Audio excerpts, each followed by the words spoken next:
EJIL Live, and this is one of our snap interviews, and I have with me Frédéric Mégret. He doesn't need any introduction. He's published in EJIL. I think that's a badge of distinction. He's a professor at McGill. And you have recently written an article called The Rise and Fall of International Man. So who is International Man, when did he rise and when did he fall, and what about International Woman? Just easy. Go ahead.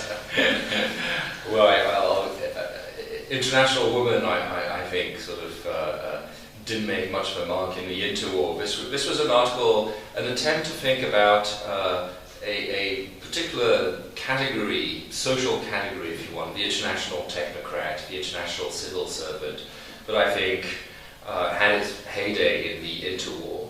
Of course, we've had international civil servants with the United Nations after the Second World War, but there was a brief moment, I think, of extreme international optimism in the interwar, where much was done of this idea that international civil servants could rise above the fray, could become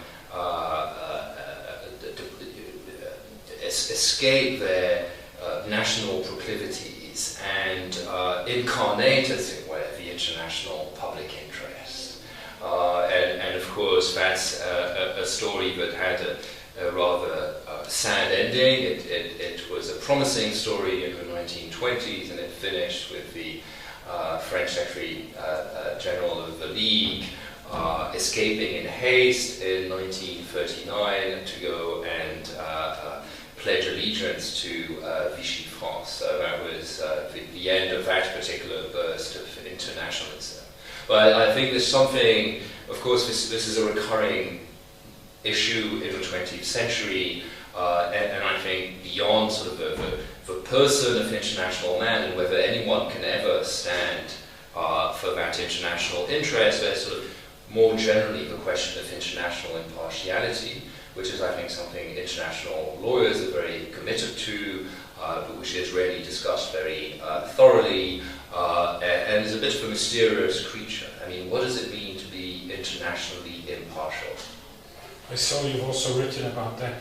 You know, there's a wonderful book by Albert Cohen, with the most scathing and hilarious critique and mockery of international man. You've read it? Absolutely. Well, of course, this is a sort of a lowly civil servant. If I remember correctly, the husband works in the administration of the mantis, and of course, his main occupation in life consists in sort of putting things that are on the top of a pile at the bottom of it, so that they escape. It's actually considered one of the great love stories ever written, and this is a sideline, but a very, very fine and funny sideline.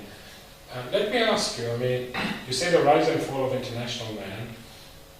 Is there not a parallel story, the rise and fall of European man?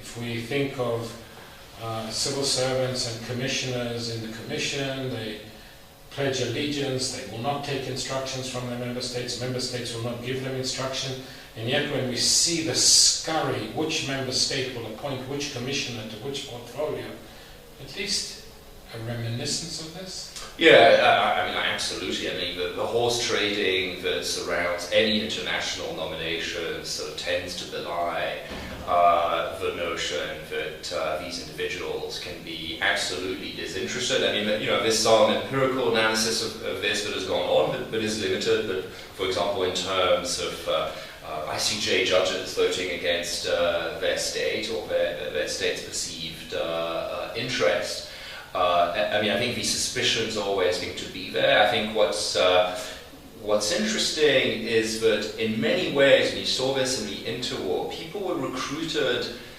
both for their internationalist disinterestedness and their commitment to the cause, but also because they were sort of, no one wanted someone who's a pure cosmopolitan. No one wants a pure, whatever that may be. People want civil servants who are reasonably savvy, probably have gone through the ranks of their foreign service and are connected.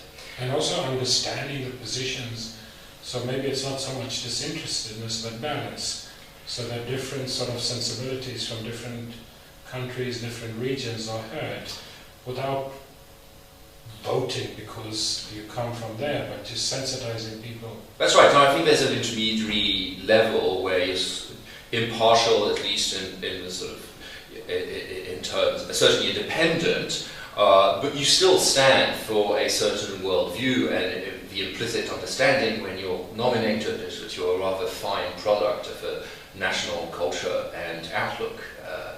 So I hate to say this, you did not publish it in EJIL, but maybe you can tell the people who will be watching where it is published so people can follow up and read it. Yeah, this is a new collection that just came out, published with OUP, and the title is rather long and complicated, but it's transnationalism, supranationalism, and another ism, which escapes me now, but it's available online. And should be on my CV somewhere. Critical international, post-realism, post-colonialism, and transnationalism. Edited by Prabhakar Singh and Benoit Miguel, who's a former student. Frédéric, thank you very much for this little snap interview for EJIL Live. Thank you. Tout plaisir pour moi.